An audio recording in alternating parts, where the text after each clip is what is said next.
What's up, YouTube world and YouTube tribe? Welcome back to LilBigMan Gaming, bringing you a review for DC's Legends of Tomorrow Season 7 premiere episode, which is just episode 1, called The Bullet Blondes. Now, I know, you've seen it earlier. You're like, what happened to it? It looked like you uploaded it earlier.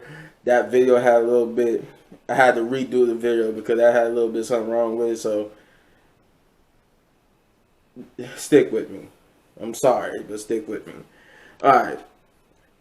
After defeating the aliens at 7th Earth, the Legends find themselves stranded in 1925 Odessa, Texas, with a destroyed Wave Rider wanting to help fix things. Astra tries using her powers, which creates unwanted attention from the town. So, basically, in this episode picks up immediately after the events of the previous episode, or the season 6 finale. This picks up directly after that. You know, after Roy leaves and stuff. Well, the first scene doesn't, but the first scene in the actual episode is like the after hours of the battle, where everybody, like in Odessa, Texas of 1925 is basically going to the sheriff, telling them their version of what they seen, either their version of what they seen from the previous episode's events.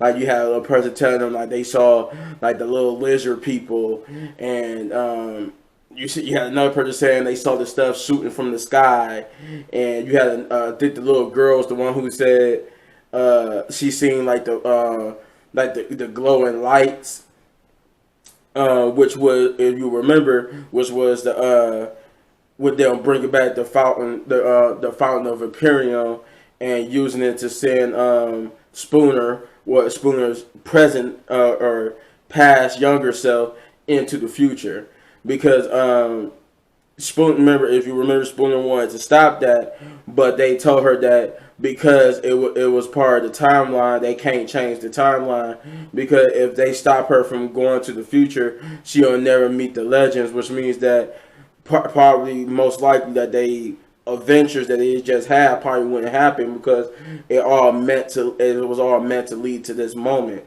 So that's what that was. And then so now after the sheriff just really listened to everybody, and all he kept saying was, "Oh, really?" It cuts to the events. It cuts to the last scene of the season 6 episode, where everybody's happy, getting ready to go to the Ray Rider, and then the second one just comes out of the time stream, blows up their Ray Rider, and then goes back into the time stream, and everybody's just like, "What the hell?" And then finally, the actual episode, Bullet Blonde, started with right immediately after Asher says, "What the hell?" They trying to figure out why that just happened. Who were they? So they like, you know what, Nate? Let's get the time carrier. We're gonna go gather some weapons, use the time carrier, teleport on to go back a couple of minutes, or a couple, like I think they said like 5 or 10 minutes earlier, teleport to the ship, stealthily take them down, stop them from blowing up their Ray Rider, or figure out why they tried to blow up their Ray Rider. So Nate, they gather the weapons and stuff. Nate presses the button on the I just forgot what I said it was, on the time carrier, and and Nate they realize that the time carrier has no juice. So they try to figure out plan B. While they try to figure out plan B, a preacher comes to the house as he's seeing like the explosion. He's seen the explosion of the second Ray Rider blowing up the first Ray Rider. So he comes to ask Spooner's mom about what's going on, since most of these strange events seem to be coming from her land. So they come to ask her what's going on. But, from the previous episode, Spooner told her mother to leave, so her mother haven't gotten back yet to see if anybody survived the dangerous battle from the previous episode. So now she basically was like, okay, she's listening to what he for his reasons of being there. And so she tried to, like, in between talking with him, she tried to look back, and cough it and say, I need a flasher. She trying to tell the people, she trying to tell them that she want a flasher to flash him to make him forget. But it takes them a minute to figure out what she's saying, and then like she does it like I need a flasher. Like what y'all doing? And they tell her it doesn't work. It also has no juice. So she basically had to shoo them away, and pretty much she'll talk to you when she get here. So now they realize starting to make things worse because they have no equipment to erase people's minds. People are starting to ask them questions, and these questions could potentially lead to the timeline changing. And this is like the start of the unwanted attention. But then Ava realizes that there's a lock box or a flight box, if you will, like basically like one of those boxes on the airplanes where even if the airplane goes down and crash and even explode, that box will survive the explosion. And she realized that she had one installed on the Raid Rider, but because of the way how the Raid Rider blew up, it probably launched it somewhere, so they got to go look for it. So they realized, they asked her what was so important about this box. She said the box is like an emergency box that she keep extra charged up time carrier and some other things they might need in case something like this would happen.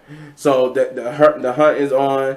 They go looking for it, and most of the search turns up nada because nobody couldn't really get nowhere. So Astra, this is why I said this is the start of the unwanted attention. Because Astra then's like, okay, well, I could do a locator spell. And, Spoon's like, are you sure? John really knew what he was doing. And, we had the experience. But she like, I was his apprentice. I could show you that I could do it, So she says the spell. And so, with success, she actually successfully cast the locator spell. Which locks on to the safe box or the flight box. And searches for it and leads them to the sheriff's office. Spooner and Asher realized that after Spooner shushed the preacher man away, as he was leaving, he found the flight box and he saw that it was a weird looking box.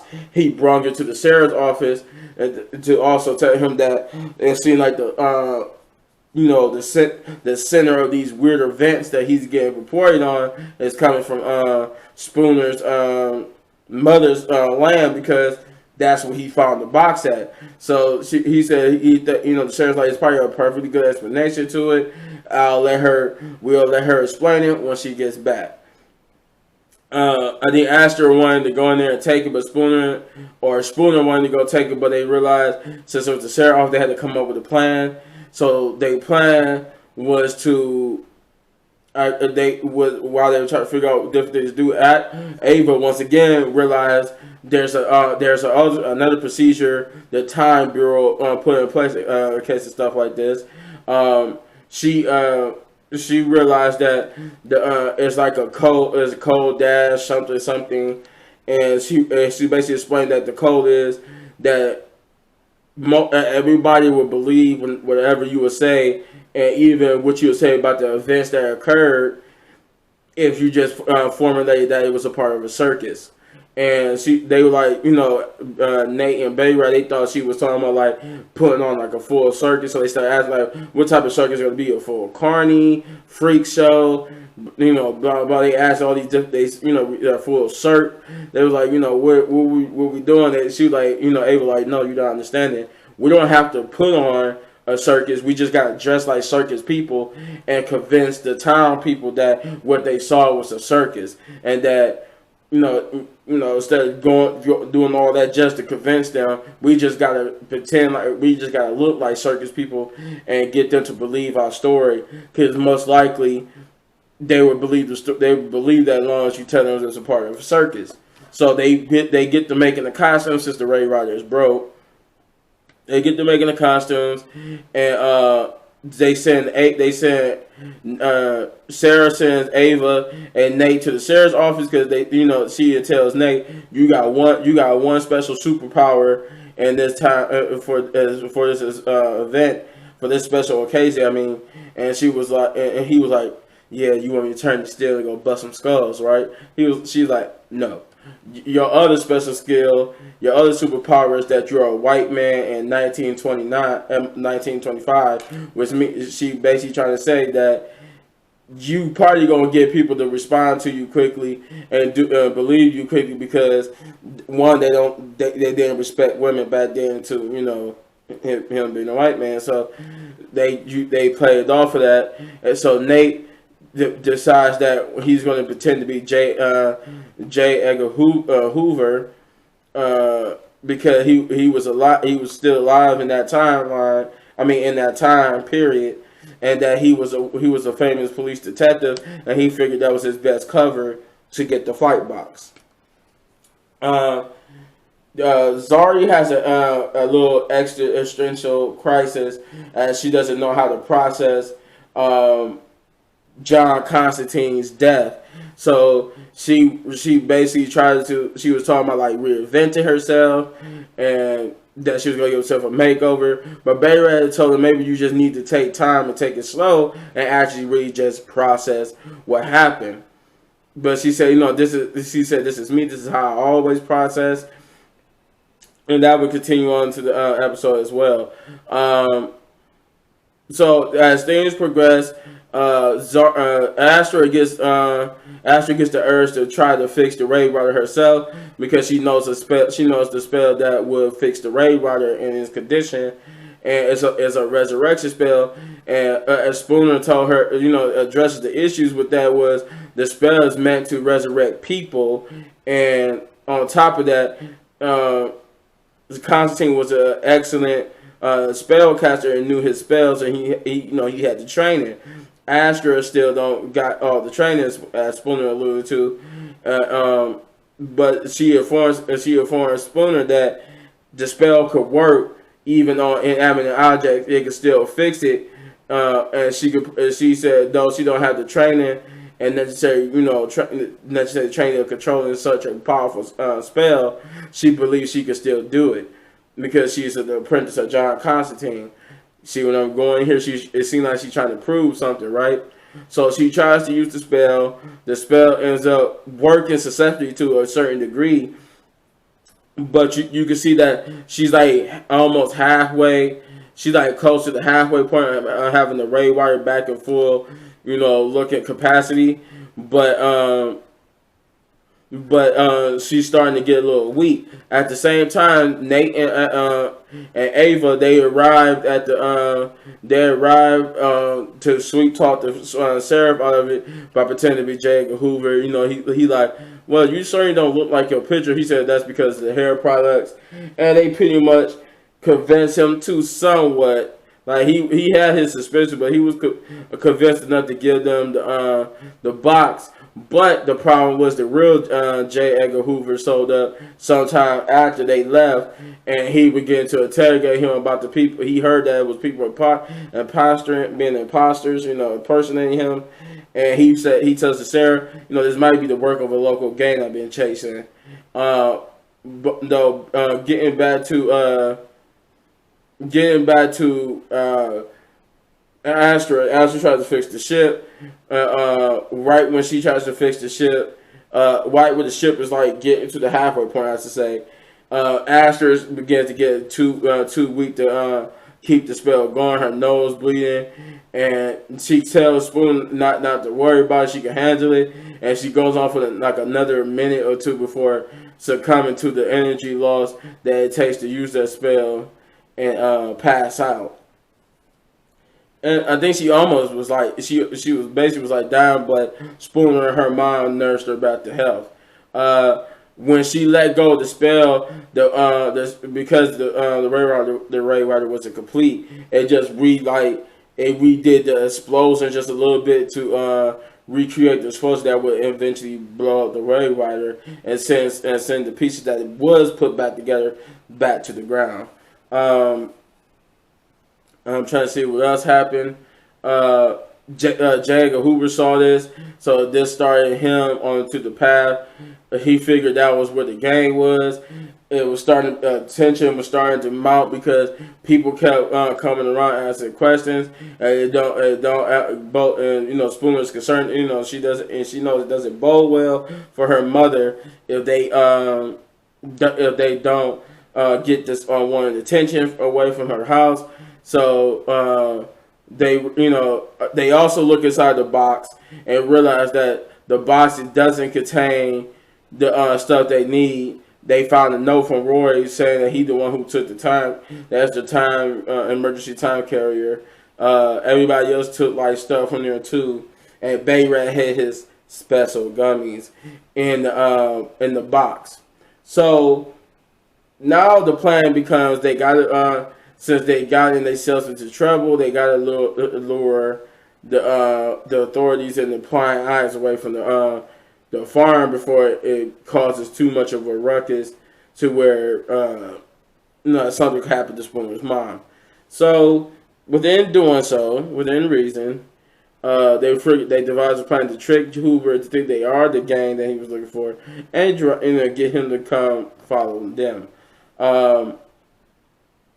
I'm trying to remember. Was there something? It was something I forget. I'm forgetting, but I'll remember it. But the lockbox. They went in the lockbox. The key. I forgot. There was a key that he gave. That Constantine gave Zari in the season 6 finale, and he told them they'll figure out what it's for. He gave it to Zari as a present. When J. Edgar Hoover comes to the house to investigate, everybody was hiding in the room with Astra, but he wanted to check that room eventually, so they panicked on what to do. Zari puts the key into the door and turns it and sees like a golden glow from the door, the lock part of the door. So they open the door to realize the inside is not a regular closet, but now a long tunnel. They all go in there to leave nobody but Asher in the room. And they open the door to find out they back at Constantine's mansion.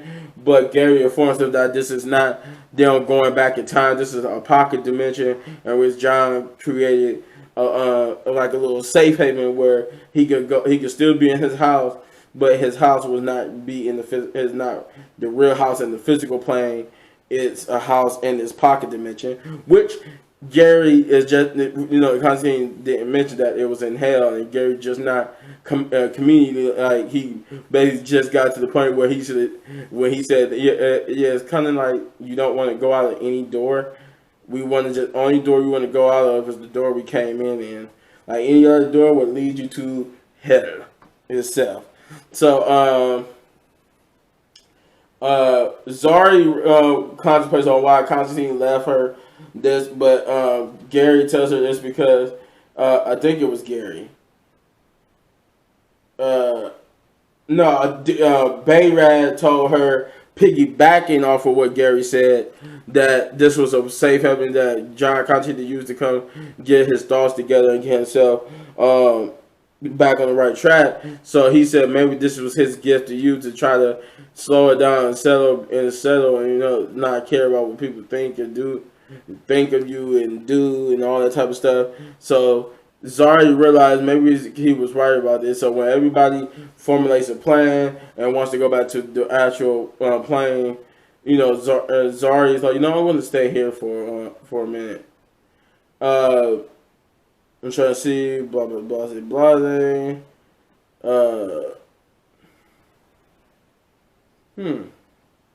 I'm trying to figure what happened next. After they get the key, they come back, they devise a plan. Oh, yeah. They start robbing banks to become, that's where the title of the Bullet Blondes come from, because they end up calling themselves that, and the newspaper ran with it. Some more mischievous stuff happened, but I'm not going to spoil it all. But there was a good cliffhanger that was caused by Astra that brought a certain character into the fold. But that's all I got. If I were to give this episode anything as a season premiere opening episode, I would give it a 8.5. because it wasn't a bad episode, and it was a decent opening to the overarching season's events.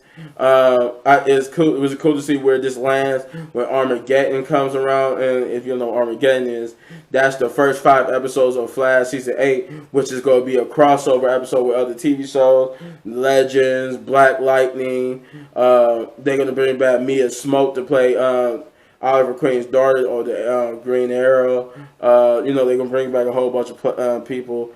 But that's all I got. And if you enjoyed this review, then hit that button right there in the upper right corner for all of my reviews. And if you really enjoyed the video and want to support the channel, then hit that like button. Hit that subscribe button. Become a tribe member like so many people have done already. And because you don't want to miss what I got coming up. Because I got a lot of stuff coming. Flooding your timelines this week with a lot of stuff. Because I got a lot of reviews, a lot of gameplays to catch back up on. Oh, and hit that notification button so you get notified when I drop those videos. And as always, hit any one of these videos for more of my amazing content. But don't go anywhere. Got one more review video for you, and that's Batwoman Season 3, Episode 1 opener. But we'll get to it in the next video. Peace.